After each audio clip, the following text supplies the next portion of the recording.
was just a young man standing on a bridge. There was 100 foot or so drop down onto the sharp rocks below. I felt my body shaking from both my own fear and the biting cold. My mind was devoid of thoughts, and only one feeling remained: misery. My whole life had been drowned in misery. I was an only child of a household poorer than dirt. My mother preferred pills and an endless parade of shifty men to taking care of me. My father died before I was born. He was found dead on the floor with a bullet in his head. My grandma always said it was an accident, but I know the truth.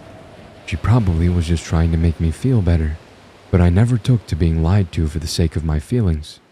At any rate, I'd have offended myself too if I was stuck in a relationship with that disgusting excuse for a human I'm forced to call my mother. Although, I suppose that's what I did anyway. Or, at least, I tried to. But as I was mustering up the gumption to finally jump after what seemed like an eternity, the dull drone of distant cars and crickets was shattered by a voice. "What's your name, son?" Gently asked the voice of an older man.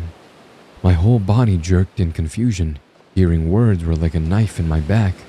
It startled me to my core, and I froze in response. I waited for a moment, hoping that he'd just leave me alone. "What's your name?" He repeated. I sighed. "Thomas." He spoke softly. "Well, it's very nice to meet you, Thomas. My name is Julian." "That's my middle name," I said without thinking. "Well, it's a good name." He chuckled. For the first time in weeks, I actually cracked a smile. I wasn't even really sure why. It really wasn't all that funny. "What brings you here?" The man asked. I was silent.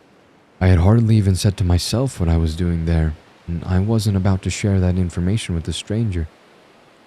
"It seems to me like you're trying to do something you're not fully thinking through." The man spoke with a kindness behind his words. "I've seen many people on this bridge. I walk it every night. You can always tell who's here for leisure and who's here for other things." "What's it to you?" I snapped back at him. "It's very important to me, Thomas, that you walk away from here safely." I felt the tension in myself release slightly at hearing those words. Nobody had talked to me like that in years. Nobody had said that I was important to them in any way. Hearing that was a shock to my system. I began to shake even more. "I know I can't fix your problems, Thomas, but please, don't jump. Please, I care about you, and I don't want to see you hurt." By now, I was silently crying. Could someone really care about me when my own flesh and blood couldn't even be bothered to? "I was right where you were about 10 years ago. Had nothing to live for. Life full of problems with no solutions. But someone spoke to me, and I realized that there was life beyond my pain. And I know there's the same for you, Thomas." I was shaking violently now. My tears clouded my eyesight.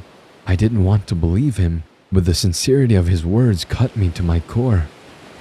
"You have a whole life to live, Thomas. Don't throw it down there on those rocks. You need it more than they do." I tried to respond. I tried to speak and tell him how he was wrong, how my life has never had peace, how I'd never had peace, but I couldn't push the words out of my throat. All I wanted was peace, but peace was something I was never privileged to receive. "You'll have your life one day, Thomas. You will. You'll find what makes you happy, what gives you purpose. But if you do this, I promise you, you will regret it on the way down." I slumped down to my knees, crying. I could hear him walk slowly towards me and stop about 10 feet away. "You don't want to die, Thomas. You want to live."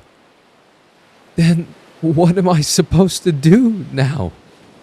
I said, between ragged sobs. "Call for help.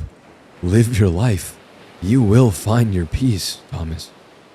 A wave of clarity and calm washed over me. He was right. I didn't want to die.